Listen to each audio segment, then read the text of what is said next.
I believe that conformity can be both a good and a bad thing. Sometimes it is a good thing because it is important for individuals to adhere to certain policies, such as laws, which can protect us from violence, crime, and other potentially harmful consequences. A lot of teens these days are under a lot of pressure to conform in order to be considered cool, popular, exciting, and a person within the popular crowd. This can also be described as normative social influence.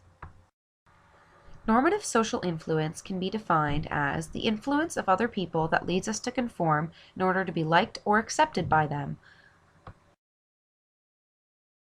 Peer pressure is a way in which peers may try to force an individual to conform, whether it is pressuring someone to do drugs, drink alcohol, wear certain brands of clothing, or buy certain products such as iPods or smartphones.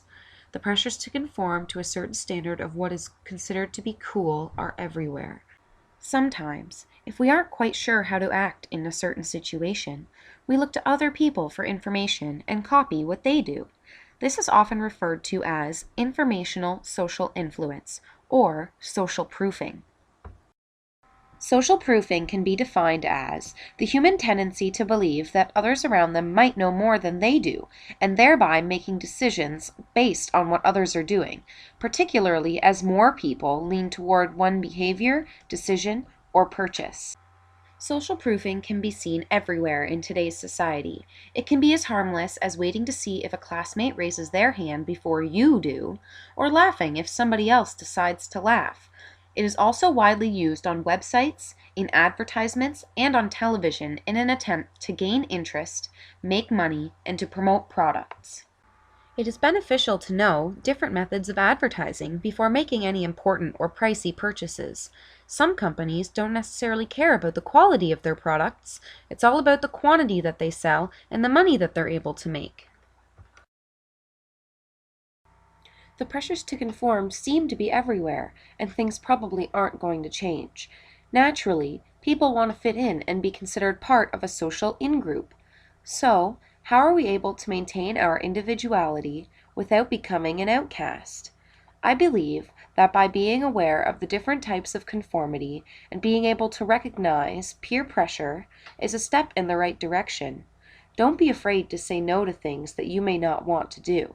Stand up for the things that you believe in. Sometimes, standing out from a crowd can be better than blending in. But also remember that sometimes it's okay to conform. It's natural to look to others for information, and sometimes we do it without even thinking about it. In my opinion, it's all about awareness and being able to be an individual with your own thoughts, ideas, and beliefs. In conclusion, normative social influence is basically the need to be liked by other individuals, which leads to conformity and possibly being a victim of peer pressure. Informational social influence, or social proofing, is looking to others for information when we aren't quite sure how to act.